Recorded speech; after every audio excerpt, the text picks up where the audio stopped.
ਸੋ ਇਸ ਟਾਈਮ ਸਾਡੇ ਨਾਲ ਸਟੂਡੀਓ ਦੇ ਵਿੱਚ ਆ ਕੇ ਸਤਿੰਦਰ ਸਰਤਾਜ ਜੀ ਜੁੜ ਚੁੱਕੇ ਨੇ। ਸਤਿੰਦਰ ਸਰਤਾਜ ਜੀ, ਨਿੱਕੀ ਜੀ ਆਇਆਂ ਨੂੰ ਬਹੁਤ ਪਿਆਰ ਭਰੀ ਸਤਿ ਸ੍ਰੀ ਅਕਾਲ ਹੈ ਜੀ ਤੁਹਾਨੂੰ। ਸਤਿ ਸ਼੍ਰੀ ਅਕਾਲ ਜੀ ਸਾਰਿਆਂ ਨੂੰ। ਵਾਹਿਗੁਰੂ ਜੀ ਕਾ ਖਾਲਸਾ, ਵਾਹਿਗੁਰੂ ਜੀ ਕੀ ਫਤਿਹ ਜੀ। ਪੰਜਾਬੀ ਰੇਡੀਓ USA ਦੀ ਸਾਰੀ ਟੀਮ ਨੂੰ, ਖਾਸ ਤੌਰ 'ਤੇ ਜੋਤ ਭਾਜੀ ਨੂੰ ਔਰ ਤੁਹਾਨੂੰ ਸਾਰਿਆਂ ਨੂੰ ਜਿਨ੍ਹਾਂ ਨੇ ਉੱਦਮ ਕਰਕੇ ਮੁਕੰਮਲ ਜਹਾਨ ਦੇ ਵਿੱਚ ਤੁਹਾਡਾ ਹੁਣ ਨਾਮ ਆ, ਸਾਰੇ ਲੋਕ ਸੁਣਦੇ ਆ, ਚਾਹੇ ਇੰਟਰਨੈੱਟ 'ਤੇ ਸੁਣ ਜਾਂ ਕਿੱਦਾਂ ਸੁਣ। ਸੋ ਤੁਹਾਨੂੰ ਬਹੁਤ ਬਹੁਤ ਦੁਆਵਾਂ, ਮੁਬਾਰਕ, ਔਰ ਇੱਦਾਂ ਹੀ ਚੜ੍ਹਦੀ ਕਲਾ ਰੱਖੋ। ਔਰ ਧਰਮ ਦੇ ਨਾਲ ਨਾਲ, ਵਿਰਸੇ ਦੇ ਨਾਲ ਨਾਲ ਆਪਣੇ ਜਿਹੜਾ ਸਾਡਾ ਫੋਕ ਆ ਜਾਂ ਸੂਫੀਜ਼ਮ ਆ, ਉਹਨੂੰ ਵੀ ਤੁਸੀਂ ਹਮੇਸ਼ਾ ਹੁੰਗਾਰਾ ਦਿੱਤਾ, ਇਸ ਲਈ ਤੁਹਾਡਾ ਸ਼ੁਕਰੀਆ। ਬਹੁਤ ਬਹੁਤ ਧੰਨਵਾਦ ਸਤਿੰਦਰ ਸਰਤਾਜ ਜੀ। ਅਤੇ ਬਿਲਕੁਲ ਆਪਾਂ ਗੀਤ ਤੁਹਾਡੀ ਇਹ ਜਿਹੜਾ ਚੱਲ ਰਿਹਾ ਸੀਗਾ ਵੀ ਬਹੁਤਾ ਸੋਚੀ ਨਾ ਜੀ। ਸੋ ਆਪਾਂ ਬਿਲਕੁਲ ਤਾਜ਼ਾ ਤੁਹਾਡੀ ਜਿਹੜੀ ਐਲਬਮ ਆ ਹਮਜ਼ਾ, ਉਸ ਦੇ ਬਾਰੇ ਜਿਹੜੀ ਆਪਾਂ ਸ਼ੁਰੂਆਤ ਦੇ ਵਿੱਚ ਗੱਲ ਕਰਦੇ ਹਾਂ। ਤੁਹਾਡੇ ਬਾਰੇ ਹੁਣ ਕਾਫੀ ਜਿਹੜੀਆਂ ਆਪਾਂ ਪੁਰਾਣੀਆਂ ਗੱਲਾਂ ਪਹਿਲਾਂ ਕਰ ਚੁੱਕੇ ਨੇ, ਕਾਫੀ ਲੋਕ ਜਾਣਦੇ ਵੀ ਨੇ, ਜਾਣਨਾ ਵੀ ਚਾਹਣਗੇ, ਪਰ ਕੋਈ ਨਹੀਂ, ਆਪਾਂ ਫੇਰ ਦੱਸਾਂਗੇ ਕਿਉਂਕਿ ਸਮਾਂ ਵੀ ਆਪਣੇ ਕੋਲ ਵਿਕੀਪੀਡੀਆ 'ਤੇ ਵੀ ਲੱਗ ਜਾਣਾ। ਹਾਂਜੀ, ਉਹ ਵੀ ਗੱਲ ਤੁਹਾਡੀ ਠੀਕ ਹੈਗੀ ਆ। ਸੋ ਹਮਜ਼ਾ, ਇਸ ਦਾ ਮਤਲਬ ਕੀ ਆ?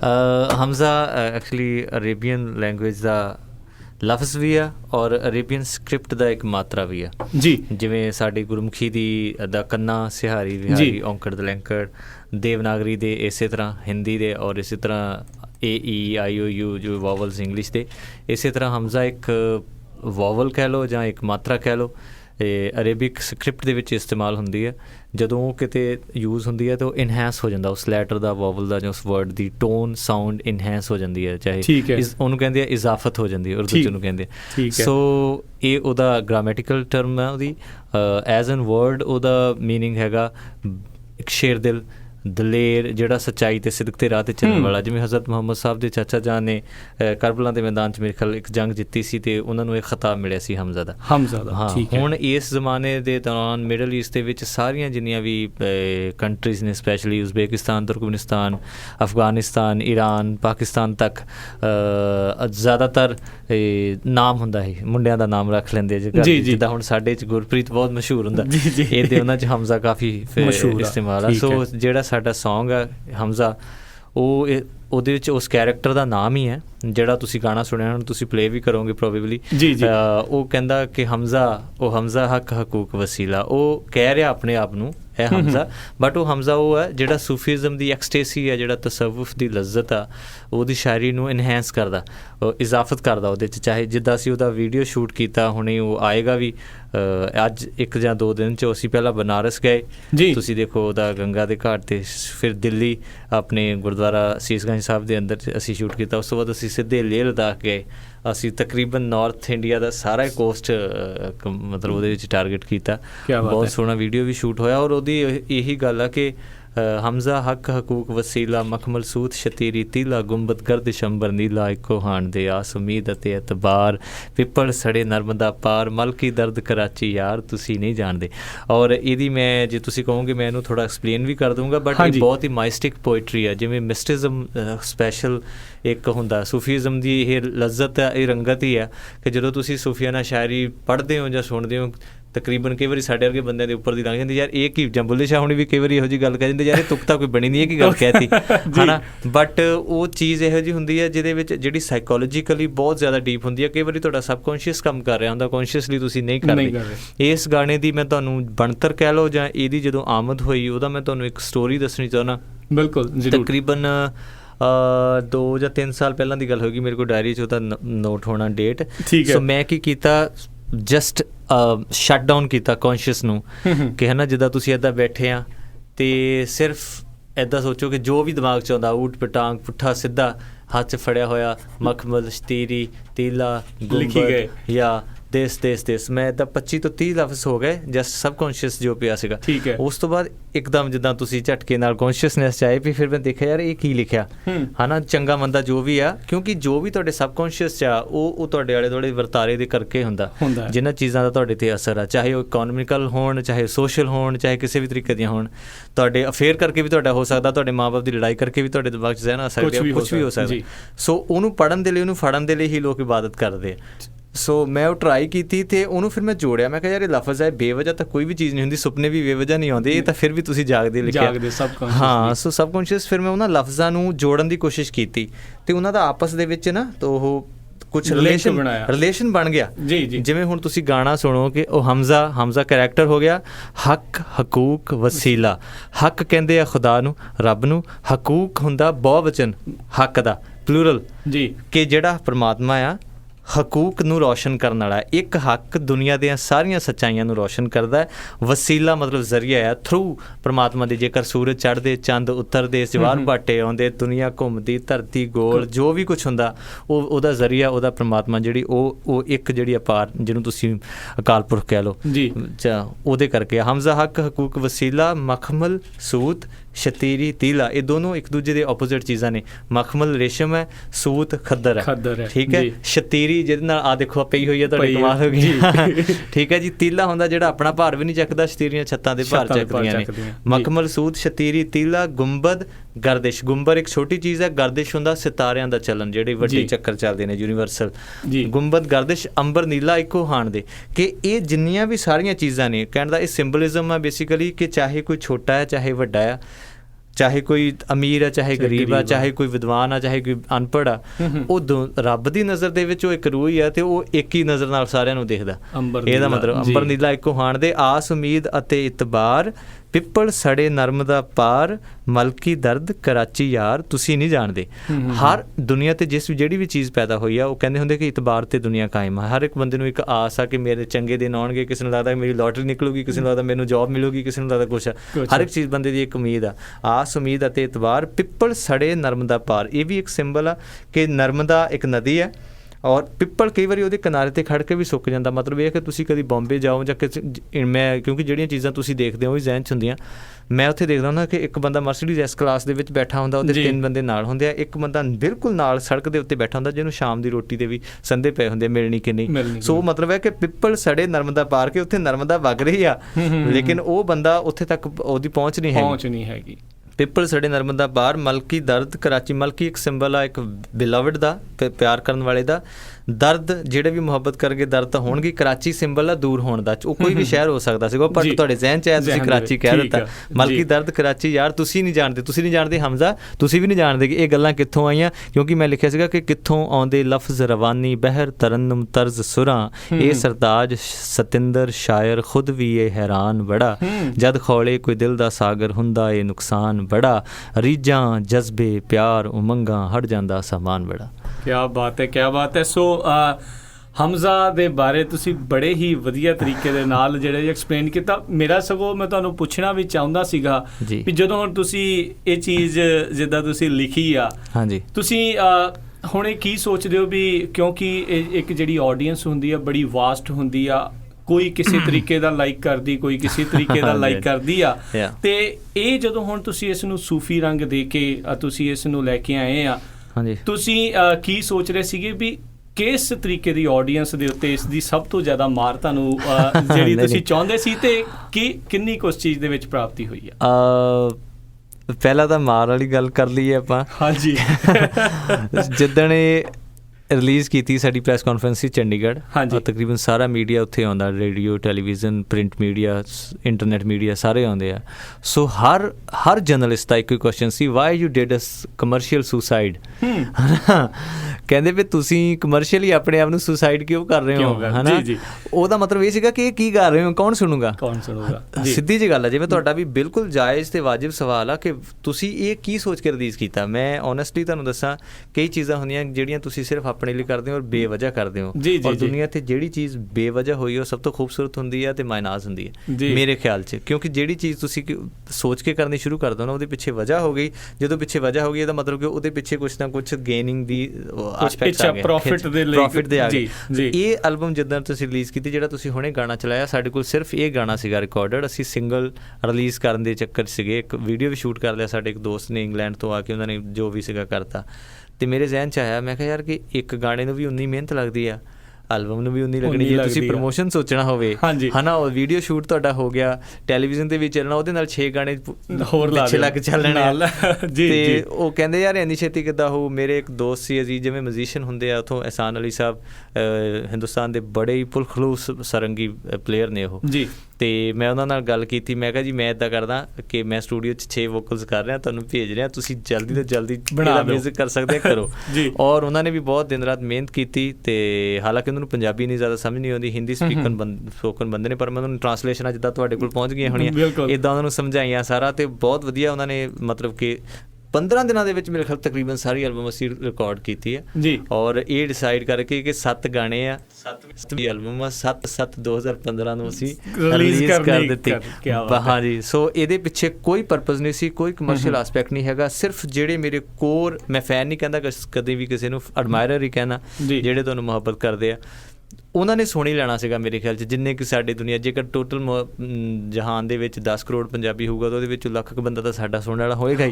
ਸੋ ਮੈਂ ਕਿਹਾ ਬਹੁਤ ਜ਼ਿਆਦਾ ਹੀ ਹੋਏਗਾ, ਬਿਲਕੁਲ ਜੀ। ਸੋ ਮੈਂ ਉਹਨਾਂ ਦੇ ਲਈ ਰਿਕਾਰਡ ਕੀਤਾ ਸੀ ਸਪੈਸ਼ਲੀ। ਔਰ ਜਿਹੜੇ ਥੋੜ੍ਹੇ ਜਿਹੇ ਮਿਸਟਰਿਜ਼ਮ ਨੂੰ ਪਸੰਦ ਕਰਦੇ, ਜਿਹੜੀ ਥੋੜ੍ਹੀ ਜਿਹੀ ਪੋਇਟਰੀ ਨੂੰ ਪਸੰਦ ਕਰਦੇ, ਜਿਹੜਾ ਥੋੜ੍ਹਾ ਜਿਹਾ ਸੋਚਦੇ ਵੀ ਆ ਸੁਣਨ ਲੱਗੇ, ਕਈ ਵਾਰੀ ਇੱਦਾਂ ਹੁੰਦਾ ਕਿ ਅੱਛਾ ਜੋ ਲੰਘ ਗਿਆ ਕਾਰ 'ਚ ਚੱਲਦਾ ਵਧੀਆ ਠੀਕ ਹੈ, ਟਿਕ ਵੀ ਹੁੰਦੀ, ਉਹ ਵੀ ਜ਼ਰੂਰੀ ਹੈ, ਹੋਣਾ ਚਾਹੀਦਾ, ਪਰ ਇੱਦਾਂ ਦੀਆਂ ਚੀਜ਼ਾਂ ਵੀ ਜ਼ਰੂਰੀ ਹੈ ਕਿਉਂਕਿ ਸੀਰੀਅਸਨੈਸ ਵੀ। ਸੋ ਇਸ ਕਰਕੇ ਅਸੀਂ ਰਿਲੀਜ਼ ਕੀਤੀ ਸੀ। ਬਟ ਓਨੈਸਟਲੀ ਮੈਂ ਅੱਜ ਔਨ ਏਅਰ ਕਹਿ ਰਿਹਾ ਕਿ ਜਿੰਨਾ ਰਿਸਪੌਂਸ ਹਮਜ਼ਾ ਦਾ ਸਾਨੂੰ ਮਿਲਿਆ ਥਰੂ ਆਊਟ ਵਰਲਡ ਵਾਈਡ ਗਲੋਬਲਾਈ, ਸੋ ਅਸੀਂ ਮਤਲਬ ਮੈਨੂੰ ਤਾਂ ਲੱਗਦਾ ਸਾਈਂ ਵੇਲੇ ਵੀ ਮੈਨੂੰ ਇੰਨੇ ਕਾਲ ਨਹੀਂ ਆਏ ਹੋਣੇ, ਸਰਦਾਰ ਜੀ ਵੇਲੇ ਆਲਮੋਸਟ ਇੰਨੇ ਆਏ ਸੀ, ਪਰ ਉਸ ਤੋਂ ਜ਼ਿਆਦਾ ਮਤਲਬ ਇੰਨੀਆਂ ਕਾਲਸ ਸਾਡੇ ਸੋਸ਼ਲ ਮੀਡੀਆ 'ਤੇ, ਫੈਨ ਪੇਜ 'ਤੇ, ਵੈਬਸਾਈਟ 'ਤੇ, ਜੋ ਵੀ ਆਫਿਸ 'ਚ ਜਿੰਨੀਆਂ ਵੀ ਕਾਲਾਂ ਆਈਆਂ, ਜਿਸ ਵੀ ਬੰਦੇ ਨੇ ਸੁਣਿਆ ਕਹਿੰਦੇ ਦਿਸ ਇਜ਼ ਦਰਅਸਲ ਸਰਤਾਜ, ਤੁਹਾਨੂੰ ਇੱਦਾਂ ਹੀ ਗਾਉਣਾ ਚਾਹੀਦਾ। ਮੈਂ ਕਿਹਾ ਕਮਾਲ ਹੋ ਗਈ, ਮੈਂ ਤਾਂ ਲੂੰਗੇ 'ਚ ਨਹੀਂ ਜਿੱਦਾਂ ਐਲਬਮ ਕੱਢੀ ਉੱਦਾਂ ਕੱਢੀ ਸੀ, ਪਰ ਤੁਹਾਨੂੰ ਜ਼ਿਆਦਾ ਪਸੰਦ ਆ ਗਈ। ਸੋ ਨਹੀਂ ਬਿਲਕੁਲ, ਕੋਈ ਚੀਜ਼ ਕਹਿੰਦੇ ਜੀ ਜੌਹਰੀ ਨੂੰ ਪਛਾਣ ਹੁੰਦੀ ਆ ਅਸਲੀ ਚੀਜ਼ ਦੀ। ਸੋ ਇਹ ਜਿੰਨੇ ਵੀ ਤੁਹਾਡੇ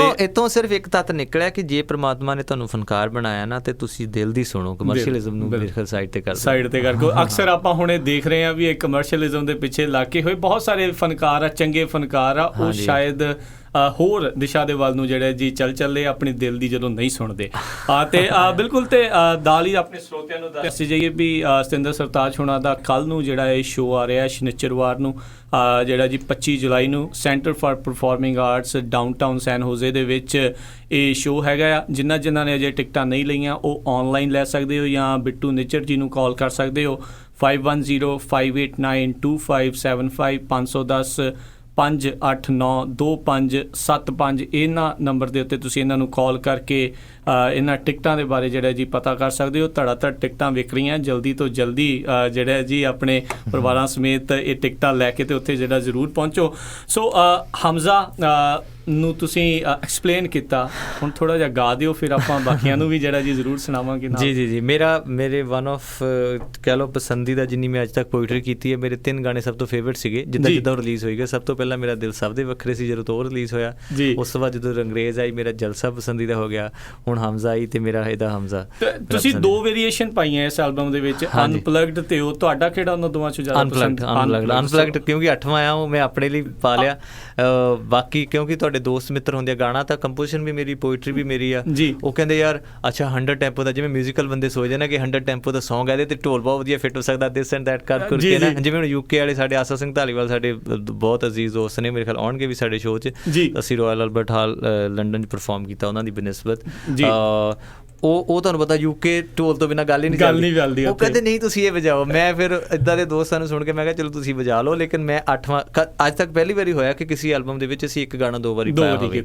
ਸੋ ਇਸ ਕਰਕੇ ਅਸੀਂ ਵੀਡੀਓ ਵੀ ਇਹਦਾ ਸ਼ੂਟ ਕੀਤਾ, ਬਟ ਉਹ ਉਹਨਾਂ ਲਈ ਰੱਖ ਲਿਆ ਕਿ ਜਿਨ੍ਹਾਂ ਨੇ ਥੋੜ੍ਹਾ ਜਿਹਾ ਮਤਲਬ ਕਿ ਢੋਲ ਵੀ ਸੁਣਨਾ, ਉਹ ਉਹਨਾਂ ਲਈ ਹੈਗਾ। ਜੀ ਤੇ ਚਲੋ ਜੀ ਆਉਣ ਦਿਓ ਜੀ ਫਿਰ ਪਲੀਜ਼। ओ हमजा हक हकूक वसीला मखमल सूत शतीरी तीला गुंबद गर्दिश अंबर दीला हाण दे आस उम्मीद अते इतबार आस उम्मीद अते इतबार पिपल सड़े नर्मदा पार मलकी दर्द कराची यार तुसी नहीं जान दे हमजा ओ हमजा असांभी सदरां वाली बगीची जोबन छोटा जिकण चीची तेरा मन ऊंचा मत नीची रब तो डर के जी ਅਸੀਂ ਰੋਜ਼ ਅਰਦਾਸ ਕਰਦੇ ਹਾਂ ਕਿ ਮਨ ਨੀਵਾਂ ਮਤ ਉੱਚੀ ਮਤ ਪਤਕਾ ਰੱਖਾ ਆਪ ਵਾਹਿਗੁਰੂ।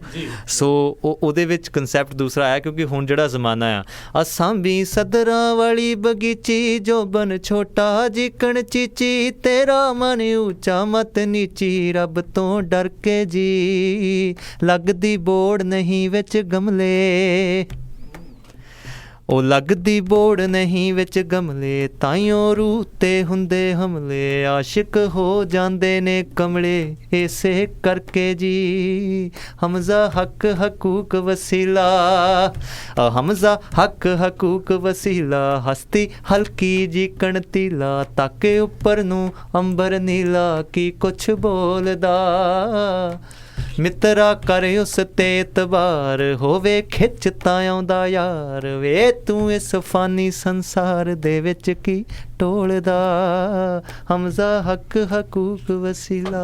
ਕਿਆ ਬਾਤ ਹੈ, ਕਿਆ ਬਾਤ ਹੈ, ਬਹੁਤ ਖੂਬ ਸਰਤਾਜ ਜੀ ਵੀ ਤੁਸੀਂ ਜਿਹੜਾ ਜੀ ਸਾਡੀ ਮੰਗ ਵੀ ਜਿਹੜੀ ਹੈ ਜੀ ਇਸ ਨੂੰ ਜਿਹੜਾ ਜੀ ਤੁਸੀਂ ਪੂਰਾ ਕੀਤਾ। ਤੇ ਆਪਣੇ ਸਰੋਤਿਆਂ ਨੂੰ ਇੱਕ ਵਾਰੀ ਫੇਰ ਦੱਸ ਦਈਏ ਵੀ USA ਦੇ ਟੂਰ ਦੇ ਉੱਤੇ ਇਸ ਟਾਈਮ ਸਤਿੰਦਰ ਸਰਤਾਜ ਜੀ ਪਹੁੰਚੇ ਹੋਏ ਆ। ਸੋ ਕੱਲ੍ਹ ਨੂੰ ਇਹਨਾਂ ਦਾ ਜਿਹੜਾ ਸ਼ੋਅ ਆ ਇਹ ਸੈਨ ਹੋਜ਼ੇ ਦੇ ਸੈਂਟਰ ਫਾਰ ਪਰਫਾਰਮਿੰਗ ਆਰਟਸ ਜਿਹੜਾ ਆ ਉੱਥੇ ਹੋਣ ਜਾ ਰਿਹਾ ਆ। ਸੋ ਲਗਾਤਾਰ ਟਿਕਟਾਂ ਜਿਹੜੀਆਂ ਜੀ ਵਿਕ ਰਹੀਆਂ ਨੇ, ਜਲਦੀ ਤੋਂ ਜਲਦੀ ਤੁਸੀਂ ਵੀ ਆਪਣੀ ਟਿਕਟ ਦਾ ਜਿਹੜਾ ਜੀ ਇੰਤਜ਼ਾਮ ਕਰੋ ਅਤੇ ਆਪਣੇ ਪਰਿਵਾਰਾਂ ਸਮੇਤ ਇੱਕ ਬਹੁਤ ਹੀ ਸ਼ਾਨਦਾਰ ਗਾਇਕੀ ਦੇ ਬਾਰੇ ਜਿਹੜਾ ਜੀ ਤੁਸੀਂ ਉਸ ਨੂੰ ਸੁਣੋਗੇ। ਇਹ ਜਿਹੜੀਆਂ ਲਿਖਤਾਂ ਆ ਇਹ ਆਮ ਜਿਹੜੀਆਂ ਹੁਣ ਅਕਸਰ ਆਪਾਂ ਸੁਣਦੇ ਹਾਂ ਵੀ ਕੁੜੀ ਤੂੰ ਜੀਨ ਪਾਉਣ ਵਾਲੀ ਆ ਅਤੇ ਮੈਂ ਹੁਣ ਸਿਰਫ ਖੱਦਰ ਦੇ ਕੱਪੜੇ ਪਾਉਣ ਵਾਲਾ ਹੈ, ਉਸ ਤੋਂ ਥੋੜ੍ਹਾ ਉੱਤੇ ਉੱਠ ਕੇ ਉਸ ਤੋਂ ਥੋੜ੍ਹਾ ਵੱਧ ਜਿਹੜਾ ਜੀ ਉੱਠ ਕੇ ਜਿਹੜਾ ਚੀਜ਼ਾਂ ਨੂੰ ਅਸਲੀ ਸ਼ਾਇਰੀ ਦੇ ਵੱਲ ਵੀ ਹੈ ਜਿਹੜਾ ਜੀ ਆਪਾਂ ਵਧੀਏ। ਹਾਂਜੀ, ਮੈਂ ਤੁਸੀਂ ਜਿੱਦਾਂ ਮੇਰੇ ਖਿਆਲ ਤੁਸੀਂ ਇੰਟਰਨੈਟ 'ਤੇ ਦੇਖਦੇ ਸੀਗੇ, ਅੱਜ ਅਸੀਂ ਅਮਰੀਕਾ ਦੀ ਧਰਤੀ 'ਤੇ ਪੈਰ ਰੱਖਿਆ, ਪਤਾ ਨਹੀਂ iTunes ਸਾਨੂੰ ਵੀ ਉਡੀਕਦਾ ਸੀਗਾ ਜੀ। ਅੱਜ ਹੀ ਮੇਰੇ ਖਿਆਲ ਔਨਲਾਈਨ ਹੋਈ ਆ ਸਾਡੀ ਐਲਬਮ iTunes 'ਤੇ। ਬਟ ਇਹਦੀ ਮੈਂ ਵਜ੍ਹਾ ਦੱਸ ਦੇਣੀ ਚਾਹੁੰਦਾ, ਸਾਡੀ ਐਲਬਮ 7/7/2015 ਰਿਲੀਜ਼ ਹੋਈ, ਬਟ ਅਸੀਂ ਇਸ ਚੀਜ਼ ਦੇ ਉੱਤੇ ਬਹੁਤ ਜ਼ਿਆਦਾ ਬਜ਼ਿੱਦ ਸੀਗੇ ਕਿ ਇਹਦੀ ਜਿਹੜੀ ਟਰਾਂਸਲੇਸ਼ਨ ਆ ਬੁੱਕਲੈਟ ਆ ਉਹ ਜ਼ਰੂਰ ਹੋਣੀ ਚਾਹੀਦੀ ਹੈ। ਸੋ ਉਹਦੇ ਕਰਕੇ ਤੁਸੀਂ ਦੇਖ ਲਓ ਕਿ ਸਾਨੂੰ 15 ਤੋਂ 20 ਦਿਨ ਤੱਕ ਦਾ ਇੰਤਜ਼ਾਰ ਕਰਨਾ ਪਿਆ। ਬਟ ਮੇਰੇ ਖਿਆਲ ਉਹ ਚੰਗੀ ਚੀਜ਼ ਹੈ, ਕਿਉਂਕਿ ਇਹੋ ਜਿਹੀ ਪੋਇਟਰੀ ਆ ਜਨਰਲੀ ਤਾਂ ਲੋਕ ਸੁਣਦੇ ਵੀ ਨਹੀਂ, ਜੇ ਸੁਣਦੇ ਆ ਤਾਂ ਕਈ ਵਾਰੀ ਸਮਝ ਨਹੀਂ ਆਉਂਦੀ, ਉਹਨਾਂ ਲੱਗਦਾ ਕਿ ਕਹੀ ਜਾਂਦਾ ਹੈ ਨਾ ਆਪਣੀਆਂ ਗੱਲਾਂ ਮਾਰੀ ਜਾਂਦਾ। ਸੋ ਇਸ ਕਰਕੇ ਉਹਦੀ ਟਰਾਂਸਲੇਸ਼ਨ ਬੜੀ ਲਾਜ਼ਮੀ ਸੀਗੀ। ਅਸੀਂ ਮਤਲਬ ਕਿ ਮੈਂ ਤੁਹਾਨੂੰ ਸਾਰਿਆਂ ਨੂੰ ਦੱਸਣਾ ਚਾਹੁੰਦਾ ਇਸ ਰੇਡੀਓ ਦੇ ਜ਼ਰੀਏ ਪਹਿਲੀ ਵਾਰੀ ਕਿ iTunes ਦੇ ਉੱਤੇ ਹਮਜ਼ਾ ਅਵੇਲੇਬਲ ਆ, ਉਹਦੀ ਬੁੱਕਲੈਟ ਅਵੇਲੇਬਲ ਆ। ਖਾਸ ਤੌਰ 'ਤੇ ਜਿਹੜੇ ਇੱਥੋਂ ਦੇ ਜਾਂ ਕੋਈ ਵੀ ਬਾਹਰ, ਚਾਹੇ ਉਹ ਇੰਗਲੈਂਡ ਆ ਚਾਹੇ ਆਸਟ੍ਰੇਲੀਆ, ਤਾਂ ਹਾਲੇ ਨਹੀਂ ਹੋਣੇ, ਹਾਲੇ ਤਾਂ ਨੌਜਵਾਨ ਹੀ ਗਏ ਆ। ਬਟ ਕੈਨੇਡਾ, ਅਮਰੀਕਾ ਅਤੇ ਇੰਗਲੈਂਡ ਦੇ ਵਿੱਚ ਸਾਡੇ ਇਹੋ ਜਿਹੇ ਪੰਜਾਬੀ ਆ ਜਿਹੜੇ ਬੱਚੇ ਇੱਥੇ ਬੋਰਨ, ਕਈਆਂ ਦੇ ਤਾਂ ਦਾਦੇ ਇੱਥੇ ਬੋਰਨ ਨੇ, ਇੰਨੇ ਪੁਰਾਣੇ ਆਏ ਹੋਏ ਆ। ਸੋ ਕਈ ਵਾਰੀ ਉਹਨਾਂ ਨੂੰ ਲਿਟਰੇਰੀ ਪੰਜਾਬੀ ਦੇ ਨਾਲ ਇੰਨਾ ਰਾਬਤਾ ਨਹੀਂ ਰਹਿੰਦਾ, ਉਹਨਾਂ ਦੇ ਲਈ ਅਸੀਂ ਉਹਦੀ ਟਰਾਂਸਲੇਸ਼ਨ ਵੀ ਦਿੱਤੀ। ਬਿਲਕੁਲ ਜੀ, ਮੇਰੇ ਸਾਹਮਣੇ ਇਸ ਟਾਈਮ ਉਹ ਟਰਾਂਸਲੇਸ਼ਨ ਖੁੱਲ੍ਹੀ ਪਈ ਆ। ਜਦੋਂ ਉਹ ਗੁਣਗੁਣਾ ਰਿਹਾ ਸੀ ਮੈਂ ਨਾਲ ਜਿਹੜਾ ਜੀ ਜ਼ਰੂਰ ਉਸ ਨੂੰ ਪੜ੍ਹ ਰਿਹਾ ਸੀਗਾ। ਤੇ ਮੈਂ ਇਹ ਵੀ ਨਾਲ ਪੁੱਛਣਾ ਚਾਹੁੰਦਾ ਵੀ ਹੁਣ ਜਿਸ ਤਰੀਕੇ ਦੇ ਨਾਲ ਤੁਸੀਂ ਅੱਜ ਦੇ ਇਸ ਗਾਣੇ ਨੂੰ ਤੁਸੀਂ ਐਕਸਪਲੇਨ ਕੀਤਾ ਆ, ਮੇਰੇ ਲਈ ਵੀ ਇਹ ਪਹਿਲਾ ਮੌਕਾ ਹੋਊਗਾ ਵੀ ਮੈਂ ਤੁਹਾਡਾ ਜਿਹੜਾ ਸ਼ੋਅ ਆ ਉਸ ਨੂੰ ਮੈਂ ਲਾਈਵ ਜਿਹੜਾ ਜੀ ਸੁਣੂਗਾ। ਕੀ ਤੁਸੀਂ ਜਦੋਂ ਇਹ ਲਾਈਵ ਸ਼ੋਅ ਕਰਦੇ ਉਦੋਂ ਤੁਸੀਂ ਐਕਸਪਲੇਨ ਕਰਦੇ ਹੁੰਦੇ ਆ ਨਾਲ ਜਾਂ ਫਿਰ? ਹਾਂਜੀ, ਤਾਂ ਹੀ ਸਾਡਾ ਸ਼ੋਅ 4-5 ਘੰਟੇ ਦਾ ਹੋ ਜਾਂਦਾ। ਸੋ ਜ਼ਿਆਦਾਤਰ ਅਸੀਂ ਗੱਲਾਂ ਵੀ ਕਰਦੇ ਹਾਂ, ਉਹਦੀ ਵਜ੍ਹਾ ਵੀ ਦੱਸਦੇ ਹਾਂ, ਉਹਦੀ ਆਮਦ ਦੀ, ਉਹਦਾ ਵਕਤ ਵੀ ਦੱਸਦੇ ਹਾਂ, ਜਗ੍ਹਾ ਵੀ ਦੱਸਦੇ ਹਾਂ ਕਈ ਵਾਰੀ, ਕਿਉਂਕਿ ਬੜਾ ਜ਼ਰੂਰੀ ਹੈ ਕਿ ਜੇ ਤੁਹਾਡੇ ਗੀਤ ਵਾਕਈ ਕਿਸੇ ਬਨਿਸਬਤ ਬਣੇ ਆ, ਕਿਸੇ ਵਜ੍ਹਾ ਕਰਕੇ ਬਣੇ ਆ, ਕੋਈ ਹਾਦਸਾ ਹੋਇਆ, ਜਿਵੇਂ ਹੁਣ ਸਾਡਾ ਇੱਕ ਗੀਤ ਸੀਗਾ ਮੈਂ ਲਿਖਣਾ ਚਾਹੁੰਦਾ ਹਾਂ ਕੋਈ ਦਰਦ ਗਰੀਬਾਂ ਦਾ ਜਿਨ੍ਹਾਂ ਨਾਲ ਪੈ ਗਿਆ, ਮੈਂ ਉਹਦੀ ਵਜ੍ਹਾ ਦੱਸਦਾ ਕਿ ਮੈਂ ਆਪਣੇ ਘਰ ਬੈਠਾ ਸੀਗਾ ਚੰਡੀਗੜ੍ਹ, ਅਤੇ ਬਾਈ ਚਾਂਸ ਵੈਸੇ ਟੈਲੀਵਿਜ਼ਨ ਦੇਖਣ ਦਾ ਮੌਕਾ ਨਹੀਂ ਮਿਲਦਾ, ਰੋਟੀ ਖਾਣ ਵੇਲੇ ਕਈ ਵਾਰੀ TV ਚੱਲਦਾ ਹੁੰਦਾ। ਸੋ ਮੈਂ ਦੇਖਿਆ ਅਤੇ ਉੱਥੇ ਕੋਈ ਸਟੋਰੀ ਆ ਰਹੀ, ਮਾਨਸਾ ਦਾ ਕੋਈ ਬੰਦਾ, ਉਹਦੇ ਹੱਥ ਪੈਰ ਕੱਟੇ ਹੋਏ ਆ, ਬੰਦਾ ਵੀਲ ਚੇਅਰ 'ਤੇ ਬੈਠਾ, ਉਹਦੀ ਪੱਗ ਉਹਦੀ ਘਰ ਵਾਲੀ ਬੰਨ੍ਹ ਰਹੀ ਆ, ਪਰ ਉਹਦੇ ਉੱਤੇ ਇੰਨਾ ਤਸ਼ੱਦਦ ਹੋਇਆ, ਜ਼ੁਲਮ ਹੋਇਆ, ਸ਼ਾਇਦ ਪਿੰਡ ਦੇ ਕਿਸੇ ਜਗੀਰਦਾਰ ਨੇ, ਲੰਬੜਦਾਰ ਨੇ, ਸਰਪੰਚ ਨੇ ਕੁਛ ਕਿਹਾ ਹੋਣਾ, ਜਾਂ ਜ਼ਮੀਨ ਦਾ ਝਗੜਾ ਹੋਇਆ ਹੋਊਗਾ। ਸੋ ਮੇਰੇ ਜ਼ਹਿਨ ਨੂੰ ਇੰਨਾ ਹੋਇਆ ਕਿ ਮੈਂ ਕਿਹਾ ਯਾਰ ਇਸ ਬੰਦੇ ਦੀ ਪੁੱਛ ਨਹੀਂ ਹੋਣੀ, ਨਾ ਇਹਦੀ SSP ਨੇ ਸੁਣਨੀ ਆ, CM ਤੱਕ ਤਾਂ ਪਹੁੰਚ ਹੋਣੀ ਨਹੀਂ ਆ, ਉਹ ਵਿਚਾਰਾ ਸਾਰੀ ਜ਼ਿੰਦਗੀ ਮੰਨਦਾ ਇਸ ਚੀਜ਼ ਦੇ। ਸੋ ਉਹ ਤੁਹਾਡੇ ਜ਼ਹਿਨ ਨੂੰ ਦਿਲ 'ਤੇ ਜੇਕਰ ਤੁਸੀਂ ਸ਼ਾਇਰ ਦੇ ਲਓ, ਹਾਲਾਂਕਿ ਦੇਖਦੇ ਸਾਰੇ ਹੀ ਆ, ਤੁਹਾਨੂੰ ਪਰਮਾਤਮਾ ਨੇ ਲਫ਼ਜ਼ ਦੇ ਦਿੱਤੇ, ਤੁਹਾਨੂੰ ਬਹਿਰ ਦੇ ਦਿੱਤੀ, ਤਾਂ ਉਹਦੇ ਲਫ਼ਜ਼ਾਂ 'ਚ ਅਸਰ ਦੇ ਦਿੱਤਾ, ਸੋ ਤੁਸੀਂ ਕੋਈ ਚੰਗੀ ਗੱਲ ਵੀ ਕਰ ਲਈਏ। ਸੋ ਉਹ ਆਪਣੇ ਆਪ ਮੈਂ ਰਿਆਜ਼ ਦੀਆਂ ਕਮਰੇ ਦੀਆਂ ਪੌੜੀਆਂ ਚੜ੍ਹਦਾ ਗਿਆ, ਮਤਲਬ ਕਿ ਫਸਟ ਫਲੋਰ 'ਤੇ ਹੀ ਆ ਮੇਰਾ ਰਿਆਜ਼ ਰੂਮ। ਸੋ ਮੈਂ ਚੜ੍ਹਦੇ ਤੁਸੀਂ ਦੇਖੋ ਕਿ ਉਹ ਘਟਨਾ ਦੇਖ ਕੇ ਟੈਲੀਵਿਜ਼ਨ 'ਤੇ ਪੌੜੀਆਂ ਚੜ੍ਹਦੇ ਕੰਪੋਜੀਸ਼ਨ ਦੇ ਨਾਲ ਉਹ ਗਾਣਾ ਬਣ ਗਿਆ ਸੀਗਾ। ਮੈਂ ਲਿਖਣਾ ਚਾਹੁੰਦਾ ਵਾਂ ਕੋਈ ਦਰਦ ਗਰੀਬਾਂ ਦਾ ਜਿਨ੍ਹਾਂ ਨਾਲ ਪੈ ਗਿਆ ਏ ਕੋਈ ਵੈਰ ਨਸੀਬਾਂ ਦਾ, ਮੈਂ ਲਿਖਣਾ ਚਾਹੁੰਦਾ ਵਾਂ। ਹਾਂ ਕੋਈ ਡੰਗਿਆ ਲੇਖਾਂ ਦਾ ਮੇਰੇ ਕੰਨ 'ਚ ਕਹਿ ਗਿਆ ਏ, ਸਰਤਾਜ ਦੇ ਦਿਲ ਉੱਤੇ ਕੋਈ ਭਾਰ ਪੈ ਗਿਆ ਏ, ਉਹਨਾਂ ਸੰਗ ਸ਼ਾਇਰ ਦਾ ਰਿਸ਼ਤਾ ਏ ਕਰੀਬਾਂ ਦਾ, ਮੈਂ ਲਿਖਣਾ ਚਾਹੁੰਦਾ ਵਾਂ ਕੋਈ ਦਰਦ ਗਰੀਬਾਂ ਦਾ।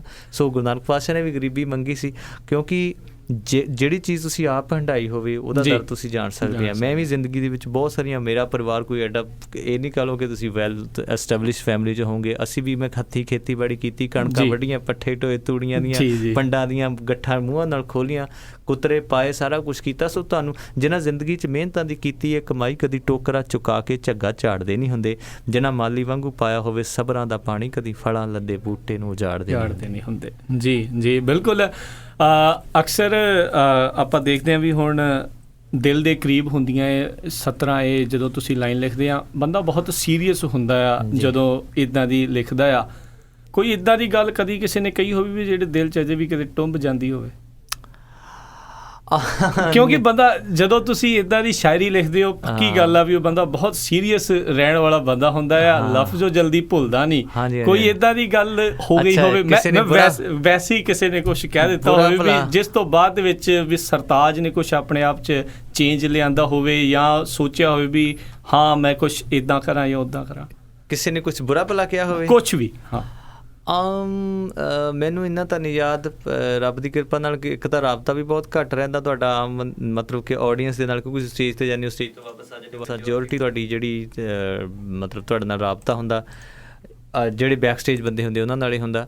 ਪਰ ਕਈ ਬੰਦਿਆਂ ਨੂੰ ਇੱਦਾਂ ਲੱਗਦਾ ਕਿ ਯਾਰ ਇਹ ਹੋਰ ਹੀ ਗੱਲਾਂ ਕਰੀ ਜਾਂਦਾ ਹੈ ਨਾ, ਇਹਦਾ ਕੋਈ ਮਤਲਬ ਨਹੀਂ, ਇਹ ਕਹਿ ਲਓ ਕਿ ਨਾ ਤਾਂ ਇਹ ਸਮਝ ਆਉਂਦੀਆਂ ਨਾ ਹੀ ਕਮਰਸ਼ੀਅਲੀ ਹੈਗੀਆਂ, ਐਂਟਰਟੇਨਮੈਂਟ ਨਹੀਂ ਹੁੰਦਾ, ਇਹ ਤਾਂ ਜ਼ਿਆਦਾ ਨਸੀਹਤਾਂ ਦਿੰਦੇ ਆ। ਜੀ ਜੀ ਇਹ ਵੀ ਗੱਲ ਹੋ ਜਾਂਦੀ, ਕਹਿੰਦੇ ਵੀ ਜੇ ਨਸੀਹਤਾਂ ਲੈਣੀਆਂ ਗੁਰਦੁਆਰਾ ਸਾਹਿਬ ਜਾਂਦੇ ਫਿਰ ਤੁਹਾਡੀ ਸੋਚ ਕਾਹਨੂੰ ਆਉਣਾ, ਇਹ ਵੀ ਜਾਂਦੀ ਕਈ ਵਾਰੀ ਗੱਲ ਹੋ ਜਾਂਦੀ। ਬਟ ਕਦੀ ਇੰਨੀ ਜ਼ਿਆਦਾ ਇੱਦਾਂ ਨਹੀਂ ਹੋਇਆ ਵੀ ਕੋਈ ਕਿਸੇ ਨੇ ਤੁਹਾਨੂੰ ਬੁਰਾ ਕਿਹਾ ਹੋਵੇ। ਉਹਨੂੰ ਇਹ ਹੁੰਦਾ ਕਿ ਚਲੋ ਯਾਰ ਇਹ ਵੀ ਆਪਣਾ ਕੰਮ ਕਰੀ ਜਾਂਦਾ, ਪਰ ਇਹ ਸਾਡੇ ਕੰਮ ਦਾ ਨਹੀਂ, ਆਪਾਂ ਹੋਰ ਪਾਸੇ ਚੱਲਦੇ ਹਾਂ, ਇੰਨਾ ਜ਼ਰੂਰ ਹੋ ਜਾਂਦਾ। ਪਰ ਮੈਂ ਕਦੀ ਵੀ, ਮੈਂ ਓਨੈਸਟਲੀ ਕਹਿਣਾ ਕਿ ਮਤਲਬ ਕਸਮ ਖਾ ਕੇ, ਕਦੀ ਮੈਨੂੰ ਬੁਰਾ ਨਹੀਂ ਲੱਗਿਆ ਕਿ ਜਿਹੜੇ ਬੰਦੇ ਤੁਹਾਡੇ ਸ਼ੋਅ 'ਚ ਆਉਂਦੇ ਨਹੀਂ ਹੈਗੇ ਜਾਂ ਕਹਿੰਦੇ ਯਾਰ ਇਹ ਸਾਨੂੰ ਨਹੀਂ ਚੰਗਾ ਲੱਗਦਾ ਜਾਂ ਕੁਛ ਆ ਜਾਂ ਇਹ ਕੀ ਆ, ਮੈਨੂੰ ਲੱਗਦਾ ਹੁੰਦਾ ਕਿ ਯਾਰ ਉਹਨਾਂ ਦਾ ਪਰਮਾਤਮਾ ਨੇ ਜ਼ਹਿਨੋ ਦਿਲ ਉੱਦਾਂ ਦਾ ਬਣਾਇਆ। ਹੁਣ ਜਿਹੜੇ ਬੰਦਿਆਂ ਨੇ ਜਿਸਨੇ ਪੀਣੀ ਦਾਰੂ ਉਸਨੇ ਕਾਹਵਾ ਕੀ ਕਰਨਾ, ਸਾਡਾ ਕਾਹਦਾ ਜ਼ੋਰ ਤੇ ਆਪਾਂ ਦਾਵਾ ਕੀ ਕਰਨਾ, ਮੰਜਾ ਲੈ ਕੇ ਚੋਰ ਤੇ ਆਪਾਂ ਪਾਵਾ ਕੀ ਕਰਨਾ, ਹੈ ਨਾ, ਲੱਭ ਲੈਣਗੇ ਤੈਨੂੰ ਜਿਸ ਨੂੰ ਲੋੜ ਹੋਏਗੀ ਓਏ, ਤੇਰੀ ਵੀ ਸਰਤਾਜਾ ਸ਼ਾਇਦ ਲੋੜ ਹੋਏਗੀ, ਹੈ ਨਾ। ਸੋ ਇਸ ਕਰਕੇ ਤੁਹਾਡੇ ਵੀ ਆਪਣੇ ਵੀ ਹੈਗੇ ਆ, ਬਟ ਮੈਨੂੰ ਹਮੇਸ਼ਾ ਸਾਰੇ ਚੰਗੇ ਲੱਗਦੇ, ਮੈਂ ਤੁਹਾਨੂੰ ਓਨੈਸਟਲੀ ਕਹਿਣਾ, ਕਿਉਂਕਿ ਹਰ ਇੱਕ ਚੀਜ਼ ਜਿਹੜੀ ਵੀ ਦੁਨੀਆ 'ਤੇ ਪੈਦਾ ਹੋਈ ਆ ਉਹਦਾ ਕੋਈ ਨਾ ਕੋਈ ਬਾਇਰ ਜ਼ਰੂਰ ਹੋਊਗਾ, ਉਹਦਾ ਕੋਈ ਨਾ ਕੋਈ ਰਖਵਾਲਾ ਜ਼ਰੂਰ ਹੋਊਗਾ, ਉਹਦਾ ਮਾਲਕ ਹੋਊਗਾ ਜਾਂ ਕੋਈ ਖਰੀਦਦਾਰ ਹੋਊਗਾ ਜਾਂ ਉਹਦਾ ਕੋਈ ਨੌਕਰ ਹੋਊਗਾ, ਉਹ ਤਾਂ ਹੀ ਦੁਨੀਆ 'ਤੇ ਆਉਂਦੀ ਹੈ। ਕਿਉਂਕਿ ਜਿਹੜੀ ਵੀ ਚੀਜ਼, ਜੇ ਤੁਸੀਂ ਚਾਹੇ ਮਿਊਜ਼ਿਕ ਚਲਾ ਲਓ, ਫਿਲਮਾਂ ਚਲਾ ਲਓ, ਜਿਹੜੀਆਂ ਵੀ ਚੀਜ਼ਾਂ ਚੰਗੀਆਂ ਮੰਦੀਆਂ ਆਉਂਦੀਆਂ ਉਹ ਆਉਂਦੀਆਂ ਇਸੇ ਕਰਕੇ ਕਿਉਂਕਿ ਉਹਨਾਂ ਦੇ ਬਾਇਰ ਹੈਗੇ ਨੇ। ਇੰਟਰਨੈਟ 'ਤੇ ਜੇਕਰ 2-2 10-10 15-15 20-20 ਮਿਲੀਅਨ ਕਿਸੇ ਬੰਦੇ ਦੇ ਵਿਊ ਹੁੰਦੇ ਆ, ਉਹ ਬੇਵਜ੍ਹਾ ਤਾਂ ਨਹੀਂ ਹੁੰਦੇ। ਇਹਦਾ ਮਤਲਬ ਕਿ ਕਿਉਂਕਿ ਅਲਟੀਮੇਟਲੀ ਬੰਦਾ ਹੀ ਆ, ਔਰ ਬੰਦਾ ਹਮੇਸ਼ਾ ਬੁਰਾਈ ਕਰਕੇ ਹੀ ਖੁਸ਼ ਹੁੰਦਾ। ਬੇਸਿਕਲੀ ਪਰਮਾਤਮਾ ਨੇ ਅਸੀਂ ਤਾਂ ਹੀ ਦੂਰੀ ਬਣ ਜਾਂਦੀ ਪਰਮਾਤਮਾ ਤੋਂ, ਕਿਉਂਕਿ ਉਹਦੀ ਉਹਨੇ ਤੁਹਾਡੀ ਫਿਤਰਤ ਇਹ ਬਣਾਈ ਹੈ ਕਿ ਉਹ ਜਿਹੜੀਆਂ ਇਹੋ ਜਿਹੀਆਂ ਚੀਜ਼ਾਂ ਨੇ ਇਹਨਾਂ 'ਚ ਤੂੰ ਗੁਲਤਾਨ ਰਹੇਂਗਾ, ਇਸ ਤੋਂ ਨਿਕਲ ਕੇ ਜੇਕਰ ਸਾਡੇ ਤੱਕ ਆਏਗਾ ਤਾਂ ਹੀ ਤੂੰ, ਹੈ ਨਾ, ਇੱਕ ਆਤਮਾ ਹੁੰਦੀ, ਇੱਕ ਮਹਾਤਮਾ ਹੁੰਦੀ, ਇੱਕ ਪਰਮਾਤਮਾ ਹੁੰਦੀ। ਸੋ ਘੱਟੋ ਘੱਟ ਜਿਹੜਾ ਐਮ ਅੱਗੇ ਲਾਉਣੀ ਹੈ ਨਾ, ਉਹ ਔਖੀ ਲੱਗਦੀ ਹੈ, ਮੁਸ਼ਕਿਲ ਲੱਗਦੀ ਹੈ। ਜੀ ਬਿਲਕੁਲ। ਤੇ ਬਿਲਕੁਲ ਸਰਤਾਜ ਹੁਣਾਂ ਦੇ ਨਾਲ ਇੱਦਾਂ ਹੀ ਗੱਲਬਾਤ ਪੰਜਾਬੀ ਰੇਡੀਓ USA ਦੇ ਉੱਤੇ ਜਿਹੜੀ ਆਪਣੀ ਚੱਲਦੀ ਰਹੇਗੀ। ਜਿਹੜਾ ਹਮਜ਼ਾ ਗੀਤ ਆਪਾਂ ਇਹਨਾਂ ਦਾ ਹੁਣੇ ਉਹਨਾਂ ਨੇ ਗੁਣਗੁਣਾ ਕੇ ਆਪਾਂ ਨੂੰ ਸੁਣਾਇਆ ਹੈ ਸਾਰਾ, ਸੋ ਤੁਹਾਡੀ ਨਜ਼ਰ ਪੇਸ਼ ਕਰਨ ਜਾ ਰਹੇ ਹਾਂ। ਇੱਕ ਵਾਰੀ ਫਿਰ ਇਹਨਾਂ ਦੀ ਜਿਹੜੀ ਐਲਬਮ, ਬਿਲਕੁਲ ਲੇਟੈਸਟ ਐਲਬਮ ਉਹਨਾਂ ਦੀ ਜਿਹੜੀ ਆਈ ਹੋਈ ਆ, ਉਸ ਦੇ ਵਿੱਚੋਂ ਇਹ ਗੀਤ ਆ, ਹਮਜ਼ਾ ਹੀ ਐਲਬਮ ਦਾ ਨਾਂ ਆ, ਉਸ ਦਾ ਟਾਈਟਲ ਟਰੈਕ ਅਨਪਲੱਗਡ ਕਹਿੰਦੇ ਆ ਜੀ, ਪਸੰਦ ਆ, ਸੋ ਆਪਾਂ ਉਹੀ ਉਹਨਾਂ ਦੇ ਲਈ ਪਲੇ ਵੀ ਕਰਾਂਗੇ।